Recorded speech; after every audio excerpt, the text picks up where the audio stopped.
Assalamualaikum warahmatullahi wabarakatuh. Izin memperkenalkan diri, saya Muna Nazihat.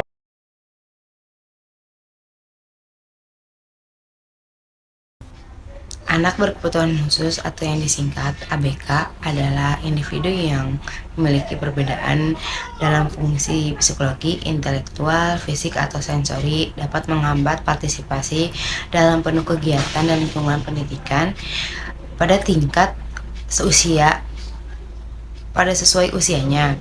Perbedaan dapat bersifat sementara atau seumur hidup, mempengaruhi dalam aspek kehidupan termasuk belajar, bermain, dan bersosialisasi. ABK ini disebut anak spesial. Jenis-jenis kelainan pada anak berkebutuhan khusus, yang pertama ada tunanetra, yaitu gangguan penglihatan. Yang kedua ada tunarungu, yaitu gangguan pendengaran. Yang ketiga ada tunagrahita, yaitu gangguan perkembangan intelektual. Yang keempat ada tunadaksa, yaitu gangguan pada sistem gerak. Yang kelima ada tunalaras, yaitu gangguan emosi dan perilaku. Yang keenam ada autis, gangguan perkembangan logis, mempengaruhi intelektual, interaksi sosial, komunikasi, dan perilaku. Yang ketujuh ada dysleksia, yaitu kesulitan dalam membaca, menulis, dan mengeja. Yang kedelapan ada ADHD, Action Deficit Hyperactive Disorder, yaitu gangguan perhatian hiperaktivitas yang berlebihan. Kebutuhan khusus, anak berkebutuhan khusus, pendidikan yang disesuaikan, seperti kurikulum, metode pembelajaran, dan media pembelajaran yang sesuai dengan kemampuan dan gaya belajar masing-masing pada individu. Ada dukungan tambahan dari guru, terapi, atau tutor untuk mengatasi kesulitan pada belajar. Ada akomodasi penyesuaian lingkungan belajar untuk memfasilitasi partisipasi aktif pada ABK. Ada peralatan bantu seperti pendengaran, tongkat, atau kursi roda. Nah, dukungan sosial dari keluarga, masyarakat, dan teman. Peraturan dan kebijakan terkait anak berkebutuhan khusus di Indonesia. Yang pertama ada Undang-Undang Nomor 20 Tahun 2003 tentang Sistem Pendidikan Nasional, yaitu menjamin hak setiap warga negara untuk memperoleh pendidikan termasuk anak berkebutuhan khusus. Yang kedua ada Konvensi Hak Anak, yaitu menegaskan hak setiap anak untuk mendapatkan pendidikan yang berkualitas tanpa diskriminasi. Yang ketiga ada Peraturan Pemerintah dan Peraturan Menteri, yaitu menyediakan pedoman teknis terkait penyelenggaraan pendidikan inklusif untuk anak berkebutuhan khusus. Pentingnya inklusi sosial dan pendidikan untuk anak berkebutuhan khusus. Yang pertama, meningkatkan kualitas hidup. Inklusi memberikan kesempatan bagi anak berkebutuhan khusus untuk berinteraksi dengan teman sebaya, mengembangkan keterampilan sosial, dan meningkatkan rasa percaya diri. Yang kedua, ada mendorong partisipasi aktif. Inklusi memungkinkan anak berkebutuhan khusus untuk berkontribusi dalam masyarakat dan mencapai potensi penuh. Yang ketiga ada mempromosikan kesetaraan. Inklusi menciptakan lingkungan yang lebih adil dan inklusi bagi semua anak. Yang keempat ada meningkatkan kesadaran masyarakat. Inklusi dapat mengubah persepsi masyarakat terhadap anak berkebutuhan khusus dan mengurangi stigma. Prinsip-prinsip pendidikan inklusif. Pendidikan inklusif adalah sebuah pendekatan yang mengakui dan menghargai keberagaman setiap individu. Prinsip-prinsip utamanya, yang pertama, penerimaan terhadap keberagaman setiap anak terlepas dari latar belakang, kemampuan, atau tantangan yang dihadapi, berhak mendapatkan pendidikan yang berkualitas. Yang kedua, Penyesuaian kurikulum dan metode pembelajarannya. Kurikulum dan metode pembelajarannya harus fleksibel dan dapat disesuaikan dengan kebutuhan individu pada setiap anak. Yang ketiga, ada kolaborasi kerjasama yang erat antara guru, orang tua, dan siswa dan tenaga ahli lainnya. Sangat penting untuk menciptakan lingkungan belajar yang inklusif. Yang keempat, ada partisipasi aktif. Semua anak didorong untuk berpartisipasi dalam semua aspek kehidupan sekolah. Yang kelima, ada belajar yang mendukung. Lingkungan belajar yang harus nyaman dan merangsang bagi semua anak. Peran sekolah berkebutuhan khusus dalam pendidikan inklusif. Yang pertama, pusat sumber daya. Menyediakan sumber daya seperti bahan ajar, peralatan bantu, dan tenaga ahli untuk mendukung sekolah reguler. Yang kedua, pelatihan guru. Melaksanakan pelatihan bagi guru reguler untuk meningkatkan kemampuan mereka dalam mengajar siswa dengan berkebutuhan khusus. Yang ketiga, ada layanan khusus. Memberikan layanan khusus bagi siswa yang membutuhkan dukungan tambahan seperti terapi bicara atau terapi psiko. Yang keempat, ada konsultasi. Memberikan konsultasi kepada sekolah. Nah, tantangan dalam implementasi pendidikan inklusif di sekolah ya berkebutuhan khusus. Yang pertama, khususnya sumber daya, terbatasnya anggaran, tenaga ahli, dan fasilitas yang memadai.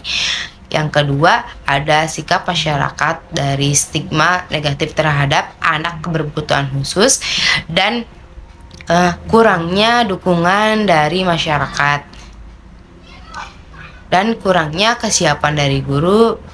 Banyaknya guru belum memiliki kompetensi yang cukup dalam mengajar siswa dengan kebutuhan khusus.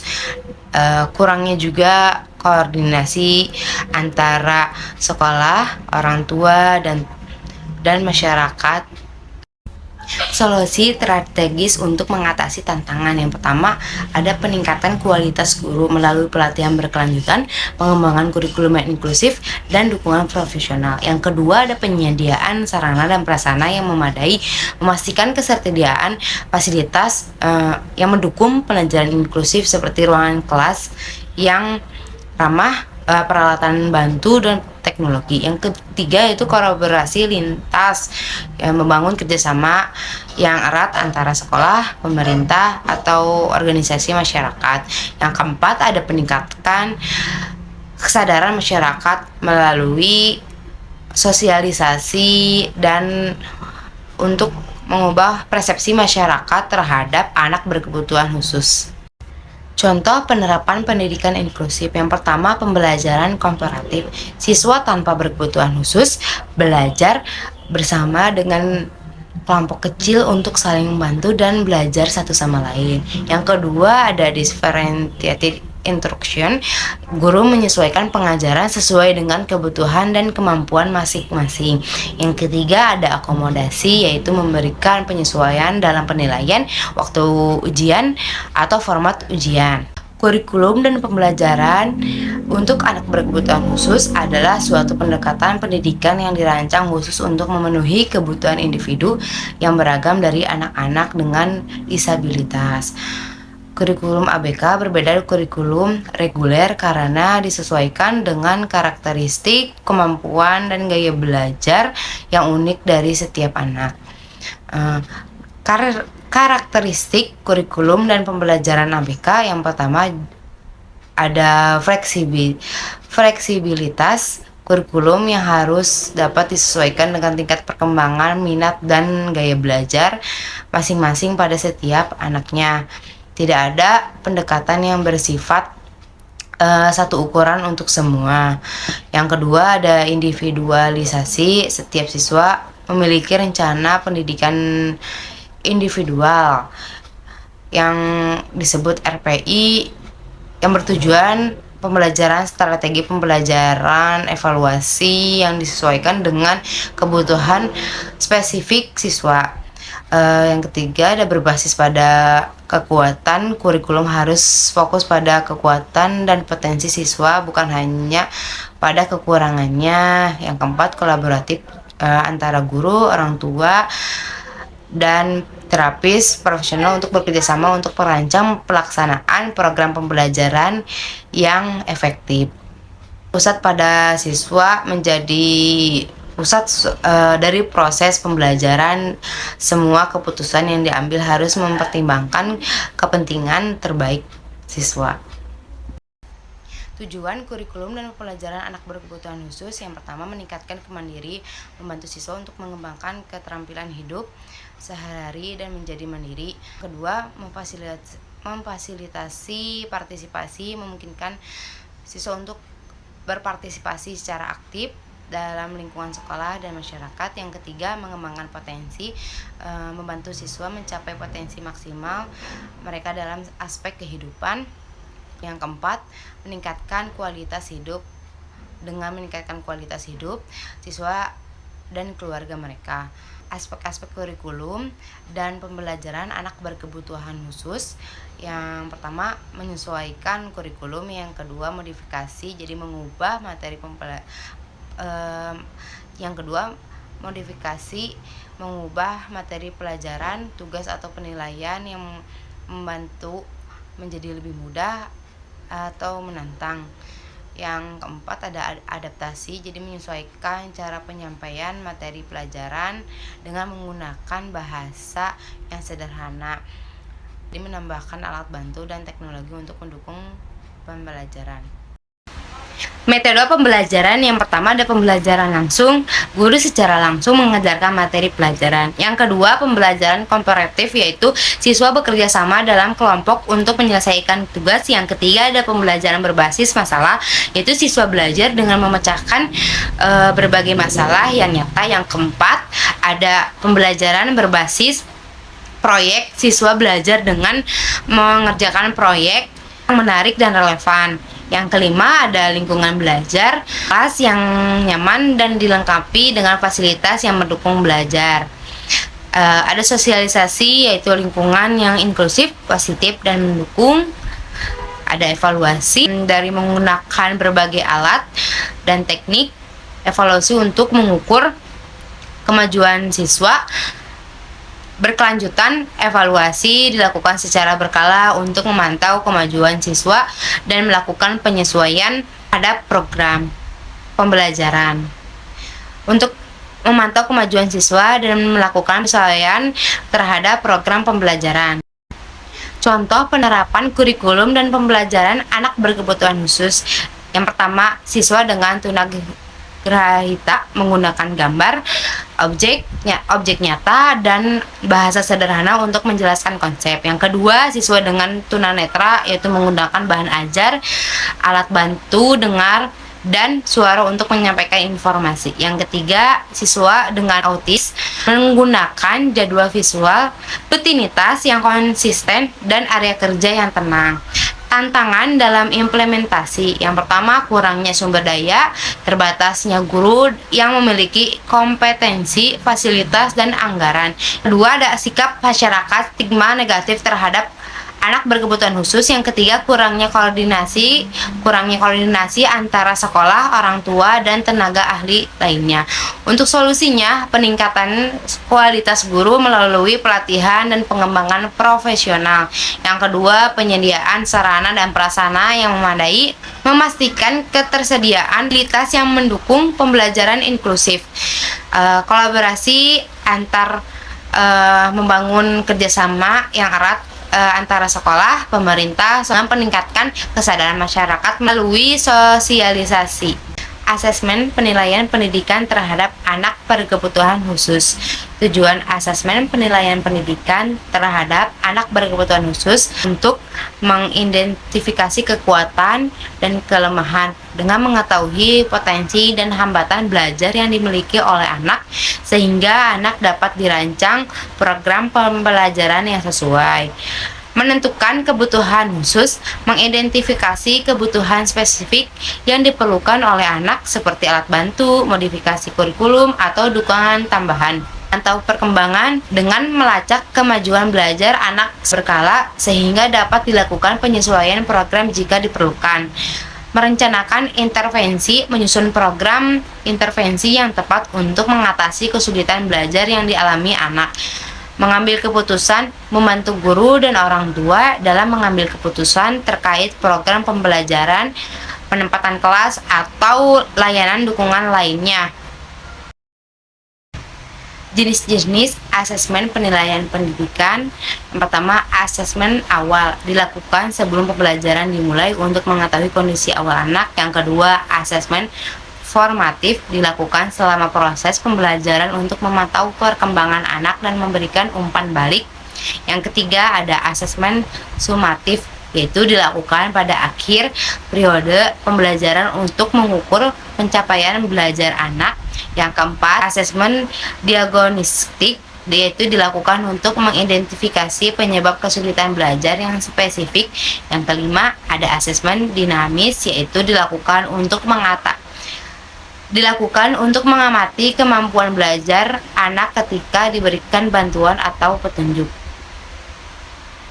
Instrumen asesmen penilaian pendidikan terhadap anak berkebutuhan khusus. Yang pertama, ada tes terstandar, tes yang telah teruji dan rehabilitasnya. Yang kedua, tes informasi, tes yang dibuat oleh guru atau ahli untuk mengukur kemampuan spesifik anak. Yang ketiga, observasi, pengamatan langsung terhadap perilaku dan kinerja anak dalam berbagai situasi. Yang keempat, wawancara, percakapan dengan anak, orang tua, atau guru untuk mengumpulkan informasi. Yang kelima, portofolio, mengumpulkan karya anak yang menunjukkan perkembangannya.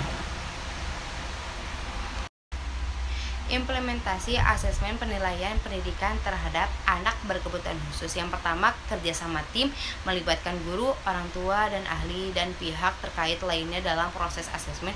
Yang kedua, lingkungan yang mendukung, menciptakan lingkungan yang nyaman dan aman bagi anak selama proses asesmen. Tiga, penggunaan berbagai instrumen, menggabungkan berbagai instrumen asesmen untuk mendapatkan gambaran yang komparatif. Yang keempat, ada fleksibilitas, menyesuaikan prosedur asesmen sesuai dengan kebutuhan karakteristik anak. Yang kelima, konfidensialitas, menjaga kerahasiaan hasil asesmen. Tindak lanjut atau follow up asesmen pendidikan terhadap anak berkebutuhan khusus. Yang pertama, penyusunan program pembelajaran individual, merancang program pembelajaran yang disesuaikan dengan kebutuhan dan kemampuan anak. Yang kedua, pemberian layanan pendukung, menyediakan layanan pendukung yang diperlukan seperti terapi, bimbingan, atau alat bantu. Yang ketiga, kolaborasi dengan orang tua, melibatkan orang tua dalam pelaksanaan program pembelajaran dan memberikan dukungan di rumah. Aspek psikologi perkembangan anak berkebutuhan khusus. Anak berkebutuhan khusus dan pentingnya memahami perkembangan psikologi pada ABK. Psikologi anak berkebutuhan khusus adalah anak yang memiliki perbedaan signifikan dalam kemampuan belajar, perilaku, atau emosi dibandingkan dengan anak seusianya. Perbedaan ini dapat disebabkan oleh berbagai faktor seperti kondisi medis, genetik, atau lingkungan. Memahami perkembangan psikologi anak berkebutuhan khusus sangat penting karena pertama, penyesuaian pembelajaran memungkinkan pendidik untuk merancang program pembelajaran yang sesuai dengan kebutuhan individu anak. Yang kedua, intervensi dini membantu mengidentifikasi masalah sejak dini dan memberikan intervensi yang tepat. Yang ketiga, meningkatkan kualitas hidup, membantu anak mencapai potensi maksimalnya dan berpartisipasi penuh dalam masyarakat. Perkembangan psikologi anak normal dan anak berkebutuhan khusus. Kognitif, kemampuan berpikir, memecahkan masalah, dan belajar mungkin terhambat atau berkembangan dengan secara yang berbeda. Yang kedua, sosial emosional, anak berkebutuhan khusus mungkin mengalami kesulitan dalam berinteraksi dengan orang lain, mengatur emosi, atau memahami perspektif orang lain. Bahasa, perkembangan bahasa baik ekspresif maupun reseptif mungkin tertunda atau mengalami gangguan. Motorik, keterampilan motorik kasar dan halus mungkin terpengaruh seperti kesulitan dalam koordinasi tubuh atau manipulasi objek. Faktor-faktor yang mempengaruhi perkembangan anak berkebutuhan khusus. Yang pertama, faktor biologis, kelainan genetik, kerusakan otak, atau kondisi medis tertentu. Yang kedua, faktor lingkungan, yaitu kualitas stimulasi interaksi sosial dan dukungan keluarga. Yang ketiga, faktor psikologis, temperamen, kepribadian, dan gaya belajar yang unik. Implikasi bagi pendidikan ABK. Individualisasi pembelajaran. Setiap anak ABK memiliki kebutuhan yang unik sehingga pembelajaran harus disesuaikan dengan kemampuan dan gaya belajar masing-masing anak. Kolaborasi, pentingnya kerjasama antara guru, orang tua, terapis, dan profesionalnya untuk memberikan dukungan yang komprehensif. Yang ketiga, lingkungan yang inklusif, menciptakan lingkungan belajar yang inklusif di mana semua anak merasa diterima dan dihargai. Keempat, penggunaan teknologi, memanfaatkan teknologi untuk membantu anak ABK dalam belajar dan berkomunikasi.